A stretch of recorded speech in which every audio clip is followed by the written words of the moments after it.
కొప్పం నియోజకవర్గం గుడిపల్లి మండలం కమ్మకుట్టపల్లి గ్రామంలో శ్రీ ప్రసన్నకోటి మునీశ్వర స్వామి వారి బ్రహ్మోత్సవాల సందర్భంగా గుడి చైర్మన్ వెంకటరమణ, పూజారి మునిస్వామి మాట్లాడుతూ స్వామివారి బ్రహ్మోత్సవాల్లో భాగంగా 1వ తేదీ బుధవారం నుంచి 5వ తేదీ ఆదివారం వరకు జరిగే కార్యక్రమాలు 1వ తేదీ బుధవారం అన్నదాన కార్యక్రమం, రాత్రి 7 గంటలకు శ్రీ చౌడేశ్వరి ఉత్సవం, 8 గంటలకు వీరబ్రహ్మయ్య గారి జీవచరిత్ర నాటకం, 2వ తేదీ మధ్యాహ్నం 2 గంటలకు శ్రీ నల్లగంగమ్మ శ్రీ చౌడేశ్వరం ఉత్సవం, 3వ తేదీ శుక్రవారం శ్రీ అగ్గిమారమ్మ తెరస్తు ఊరేగింపు, నయండి కార్యక్రమం, 4వ తేదీ శనివారం రాత్రి 8 గంటలకు నల్లగంగమ్మ పుష్ప పల్లకి, రాత్రి 9 గంటలకు శ్రీ లక్ష్మీ వెంకటేశ్వర స్వామి పుష్ప కళ్ళకి, రాత్రి 9 గంటలకు శ్రీ లక్ష్మీ వెంకటేశ్వర స్వామి పుష్ప పల్లకి, రాత్రి 10 గంటలకు పచ్చి గెరిగే, అగ్నిగుండం, వాయిద్యాలు, పల్లక వాయిద్యం, బాణాసంచా వేడుకలు, 5వ తేదీ అన్నదాన కార్యక్రమం జరుగుతాయని భక్తులందరూ స్వామివారి దర్శనం చేసుకుని ఆనందించాల్సిందిగా వారు కోరారు.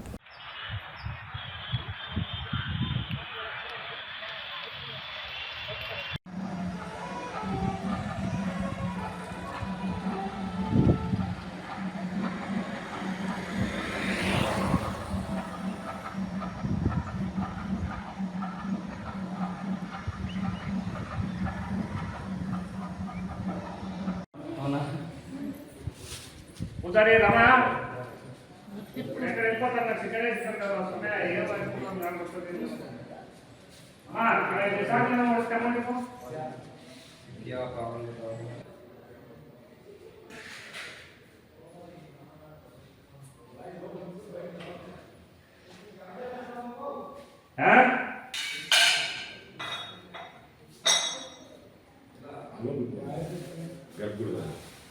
ఆడపెట్టి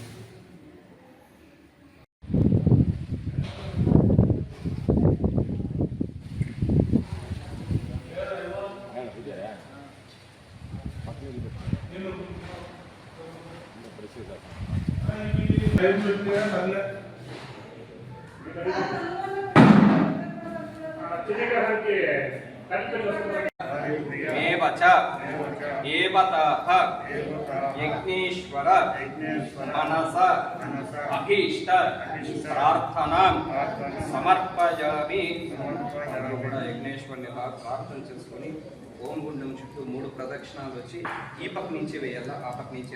గురవే సర్వలోకానాం విషజే భవరోగినాం విధయే సర్వ విద్యానాం దక్షిణామూర్తగే నమః. కమ్మకుట్లపల్లి గ్రామస్తులందరూ కూడా ఈరోజు నుంచి జాతర మహోత్సవం అనేది ప్రారంభం చేసినారు.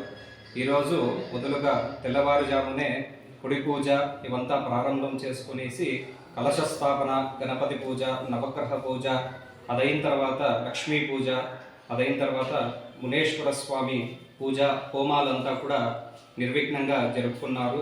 అదైన తర్వాత స్వామివారికి పంచామృత అభిషేకం చేసి అలంకారం అంతా చేసి మహామంగళారితో ఈరోజు కార్యక్రమం అంతా కూడా నిర్విఘ్నంగా సమర్పించుకున్నారు. ఈ రోజు నుంచి 5 రోజులుగా ఈ యొక్క జాతర మహోత్సవం అనేది జరుగుతుంది. ఎవరైనా చుట్టుపక్కల గ్రామస్తులందరూ కూడా ఈ యొక్క గ్రామానికి వచ్చి స్వామివారిని దర్శించుకొని స్వామివారికి కృపకి పాల్గొనాలని కోరి ప్రార్థిస్తున్నాము. సర్వే జనాః సుఖినో భవంతు.